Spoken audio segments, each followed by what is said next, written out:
ధృవ సినిమాతో ప్రేక్షకుల ముందుకు రాబోతున్న రామ్ చరణ్ లైవ్ పెర్ఫార్మెన్స్ ఇవ్వబోతున్నాడు. అయితే ఏ ఈవెంట్లోనో అవార్డుల ఫంక్షన్లోనో కాదు, ఒక చారిటీ ప్రోగ్రాం కోసం. రిపబ్లికన్ హిందూ కొలిజన్ అనే సంస్థ తీవ్రవాద దాడుల్లో గాయపడిన వారికి, ఆ దాడుల వల్ల నష్టపోయిన వారికి సహాయం అందించడానికి తీవ్రవాదానికి వ్యతిరేకంగా ఏకమైన మానవత్వం అనే పేరుతో ఒక ప్రోగ్రాంని నిర్వహిస్తుంది. అక్టోబర్ 15న అమెరికాలో ఈ చారిటీ ప్రోగ్రాంలో చిరుత తన లైవ్ పెర్ఫార్మెన్స్తో రెచ్చిపోనున్నాడు. ఈ విషయాన్ని స్వయంగా రామ్ చరణ్ రివీల్ చేశాడు. ఇంతకుముందు అవార్డు ఫంక్షన్స్లో, ప్రైవేట్ షోస్లో లైవ్ పెర్ఫార్మెన్స్తో దుమ్మురేపిన రామ్ చరణ్ ప్రస్తుతం ఈ చారిటీ ఈవెంట్ కోసం అంత దూరం వెళ్లి పెర్ఫామ్ చేస్తుండడంతో చెర్రీ గొప్ప మనసు చూసి మెచ్చుకుంటున్నారు. ఆఫ్టర్ ఆల్ 8 వేలు సంపాదించే వాడికి ఎవరు పిల్లనిస్తారు? మహానగరం, ఏసీ రూమ్లో ఉద్యోగం, 25,000 జీతం అంటే వాడి లెవెలే మారిపోతుంది. కాలేజ్లో ప్రపోజ్ చేసినప్పుడు నాకు ఇష్టం లేదని చెప్పేశాను.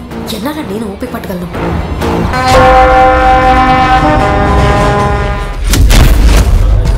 పులి వేటాడాలంటే జింక కావాలి. జింక కాలింగ్ పులి.